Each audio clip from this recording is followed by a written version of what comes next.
over towards Red Carbine, gets 3 different kills, gets control top center. Thank you, Nemesis. Yeah, I mean, this is really impressive. Nemesis is, I mean, I knew he was a good open circuit player, but he is really, really good. I love his decision making. His shots just as good as anybody else's here. He's making great decisions. It is really, really impressive. Dude, yeah, absolutely. The only reason that Most Wanted's back in this is because of that Nemesis play. I mean, look at how far. We talked about those snowball effects, those butterfly effects they have in the match. Prior to that, his team was down by 7 kills. They were stuck in blue base, and now look at them. They are tie game. They have scatter shot. They have overshield, and that's all thanks to Nemesis. I know that Destroyers was the one that picked up those power weapons, but Nemesis is the one who created that opportunity. And because of that, his team now has the lead and might be winning this match.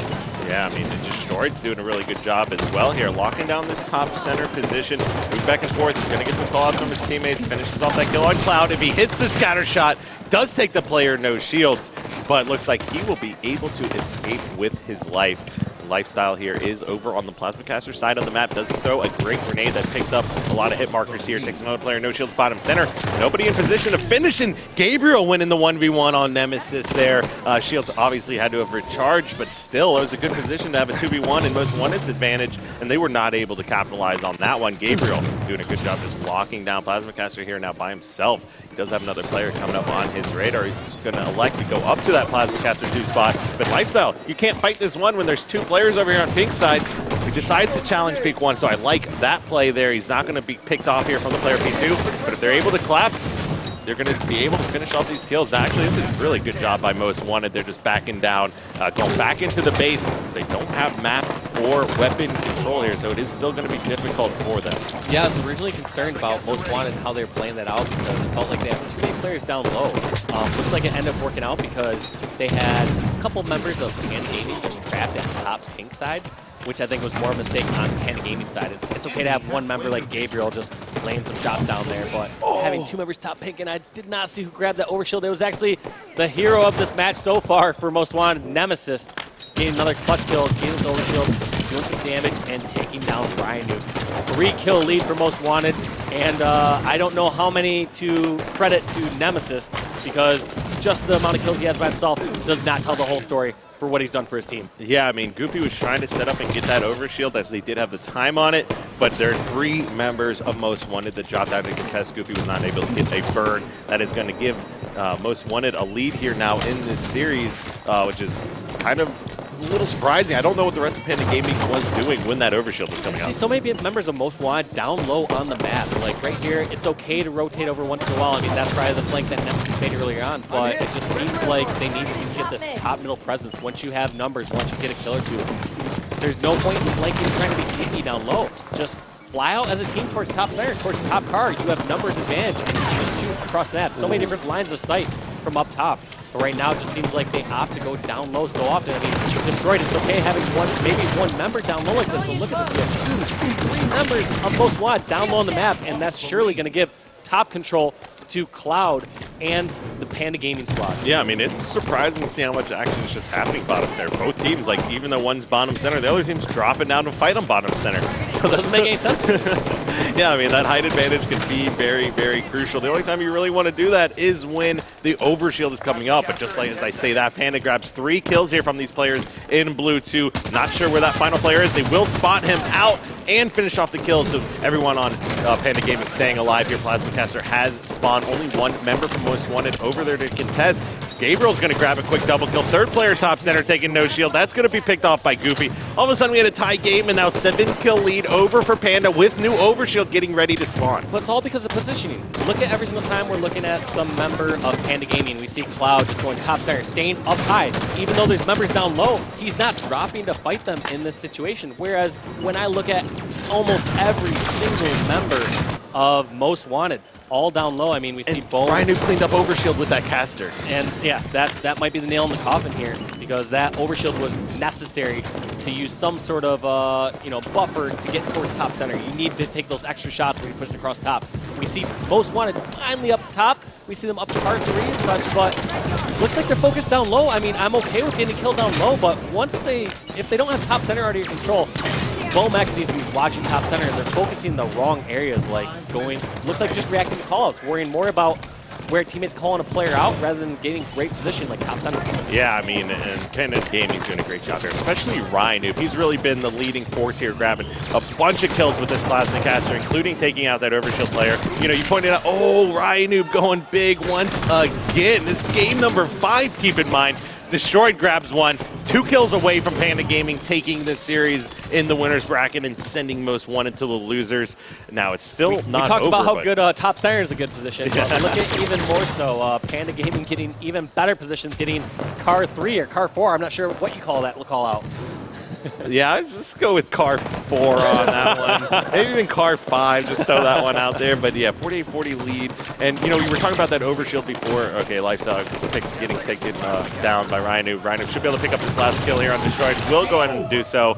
That's a 50-42 victory. We were tied up at 33 in that game. And the one time that all of Panda was up top was, you know, the only time I thought that they should drop low and contest that overshield, but it still worked out in their favor as Ryan with the felt like plasma. we saw too many times Most Wanted down low on the map. It's okay to drop down every once in a while. It's okay to flank around in specific situations, but fact is too many times we'd see Most Wanted get a couple kills, and then they would still like rotate towards bottom car, just try to push out. Like it was a bit too far. And do I see a killing frenzy medal there for Ryan? 16, 12, and 7, and he went on that killing frenzy. I think it was at like the 35 kill mark, because I think he died at 33 when they were tied, but he ended the game with a frenzy. Yeah, I feel like a player like Ryan Noob, with how aggressive he plays, it's hard to imagine him getting a killing frenzy and his team only being tied at like the 30 kill mark. He's not that player that's going to back down so many times. So had to be on the end run that they had, where they obviously separated, and mostly due to Ryan Noob's killing frenzy and their positioning.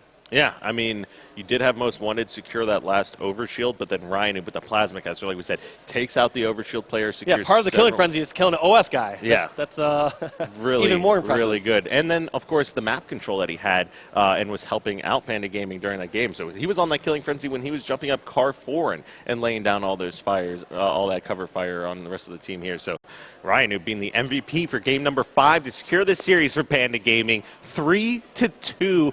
Over Most Wanted. Most Wanted, they really need to work on, like, they had the lead 2-1 in that series, and they've had the lead 2-1 over Envious. They've had the lead 2-1 over a bunch of different people. They really need to start working on being able to close out some of these games. They let it slip through their fingers on that CTF Fathom. Yeah, and I mean, they also even had a chance to possibly close it out with that Plaza Stronghold, too, where it felt like they made a couple significant mistakes where even though Panda Game is making a few mistakes, they still were able to close out 3-2, which is always a good sign. You never want to have to be playing your absolute best Halo to win a match. Right. And I mean, interesting series. A lot kind of closer than I was expecting it to be. And yeah, I expected Most Wanted to take the series, and I wouldn't count them out just yet. I mean, obviously, whoever wins the winner's bracket is in prime position because double elimination bracket, they'd have to lose twice in the grand finals to not win the open bracket portion of this event. But in short, Panda Gaming set themselves up for, first place here in the open bracket. Yeah, Angry Panda is out today, and they're looking to upset some people. And both of these teams, from what we're watching, we've highlighted a lot of mistakes, a lot more mistakes than we see in some of the HCS between those top 8 teams.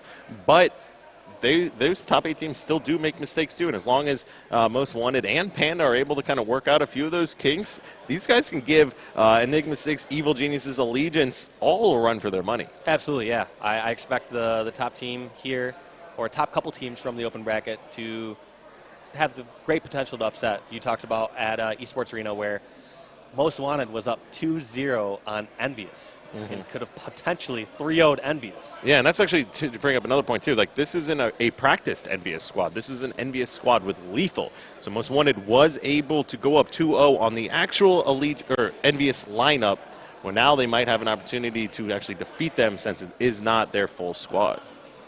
Absolutely, and I think right now we're going to get an interview set up in just a little bit with one of these members from Panda Gaming. I wonder who it's going to be. I would love to actually see possibly Ryan Noob, just hear kind of his thoughts as he's going through that Game 5 and getting that killing frenzy to help win it for his team. But, I'd also like to hear – I'd love to sit down with Ryan Noob at one point, just kind of like pick his brain with strategy, like here for like half hour, go through different situations and hear what's going through his mind. But it sounds like we do have an interview on the floor. It's going to be Valen and Goofy. Valen, take it away. All right, thanks, guys. I'm sitting here with Goofy from Panda Gaming, fresh off of that victory. That was a close one. Goofy, talk to me a little bit about the series.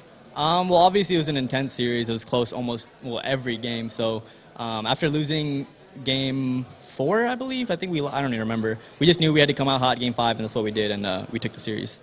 Good stuff so far from you. But, Goofy, we haven't seen you in a minute, man. It's been a while. Talk to me. Where you been? So I was just busy with school stuff and personal stuff, and I wasn't really on the team that I felt like I don't want to say it was worth it, but was worth me putting in a lot of time and dedication until I met these guys. So now I'm back, and, we're at Panda, and, we're doing pretty well, so I'm excited.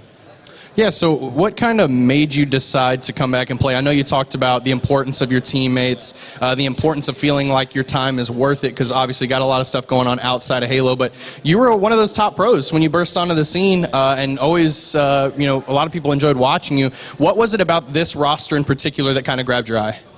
Just the players on it. I've known Gab, Ryan, and Cloud forever. All veteran guys, all good guys. So we put the team together, started practicing, scrimming as other good teams, and we were doing really well. So we knew we had something nice. Yeah, man. Well, you definitely got something nice because you guys are playing really well. Also, you secured a top 4 finish, obviously an open bracket or a top 2 finish. So you will be receiving that open bracket money, and the hits keep coming because you're moving forward into pool play, and then of course the shot at top 8 for that money there as well. So you'll also qualify for the Esports Minor League, which some details coming out pretty soon for that as well. But before I get you out of here, I got to ask you. You played in the All-Star game that we had here this weekend. It was no radar. It's very interesting stuff too. Talk to me about what your thoughts are there, maybe how it felt, and your initial thoughts on it. The thing about no radar is that it's still really new. So the thought of it, everyone loves it, right? Halo, no radar, that's how it should be. But we have to be careful with how we approach it, because no radar is going to have a lot of changes in the game, like the meta of the game, and it's still really new. So I think no radar is definitely a good option to consider, like a really, really good option to seriously consider. And I'm sure the people at 343 and we'll figure out what the right play is. Sure, yeah, and that seems to be the consensus amongst not just casters, but players and then the community members. So not necessarily the way to go, but might be something to explore, for sure. Yeah, definitely could be. Playing it was really fun, don't get me wrong, but there's definitely a lot more to it than just like having fun playing the game. You have to make sure it plays well, so we'll see what happens. Cool, for sure. Well, that's Goofy from Panda Gaming. They will be moving forward with a close 3-2 victory. But guys, don't go anywhere. We still got some more Halo action coming at you from St. Louis. Stay tuned.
Time beats like the drum in the deep, and the water from around slowly weeps like Your eyes cold as ice, dead as the dark. Was our love after all just a watermark?